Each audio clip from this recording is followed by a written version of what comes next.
Never, ever give up.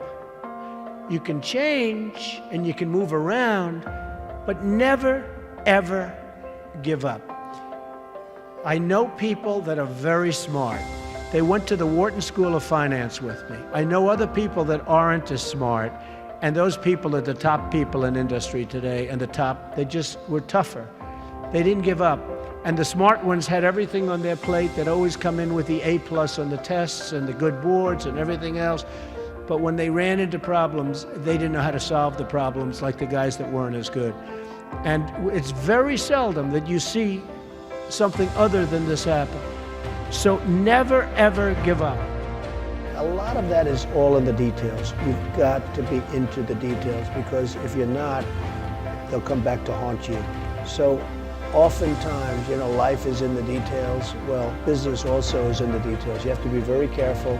You have to watch the dotted I's, because you can really lose tremendously if you don't watch those details. So we discussed that, and as Robert likes to say, probably more than I do, that's the little finger, but it's all about the details. It's very important.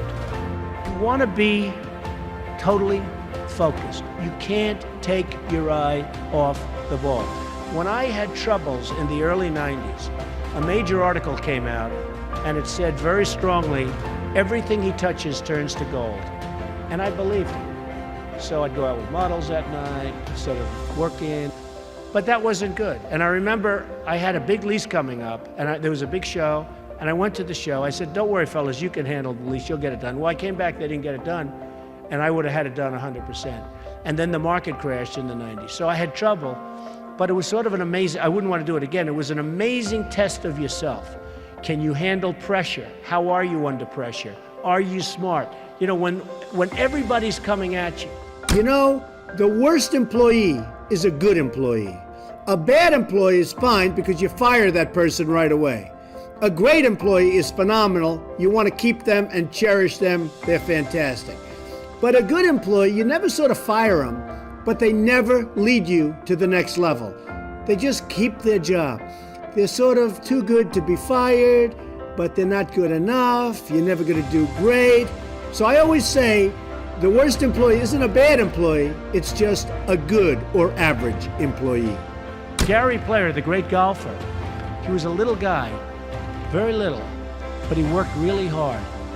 And he had a great statement, but he'd go, the harder I work, the luckier I get. And he wins the US Open. You have all these big, handsome guys, these big, giant guys, and they're hitting the ball a mile. And you have Gary Player. And Gary Player would win the Open. He'd win the Masters. He'd win this. He'd win that. And he said, hey, in the US Open, he hit a 5-iron to 1 foot from the hole, and he ended up getting a birdie and wins the US Open, right? And he came off the green. Now, I know I've heard the statement before, but I heard it from him in a meaningful way. They said, what do you think, Gary? What is it? He said, all I know is I've been working very hard, and the harder I work, the luckier I get. I thought it was an amazing statement. Sometimes in life, to be successful, oftentimes, most of the time, you have to follow your instincts. You have to follow your gut. You have to.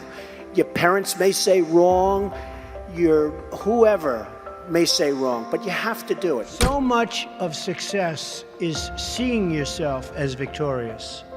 You have to see yourself. You have to really believe in yourself. And sometimes it's hard. You've had failures, you've had weaknesses, you've had other things. You have to see yourself as a one-man band. Don't rely too much on other people because they'll let you down.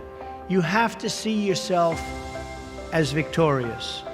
And to be a winner, you have to think like a winner. If you don't think like a winner, it's just never going to happen. Many people have been asking about my desk and the fact that I have so many papers on my desk. It's actually very neat. I know where everything is, but if you look around, there's a lot of stuff. The fact is, I'm busy. I always notice that busy people that are very successful in many cases, have a lot going on their desk. I have papers from deals, I have papers from just about everything. I like to read up on things, I like to study what I'm doing. So therefore, you have a lot of action going on in your office. Now, some of the writers, some of the ones that aren't so smart, they talk about the desk negatively. They say, oh, isn't it terrible? Trump has so many papers on his desk. Let's analyze everything on the desk. And they do the best and they fail. But the fact is, I've noticed over the years, successful people have a lot going on their desk. My desk is in my office. My desk is a very important part of me. And frankly, it's a very important part of my success. Everything I do comes right through this desk. So if it's not perfectly neat, if there's a lot of action, I think that's okay. I actually think that's a good thing.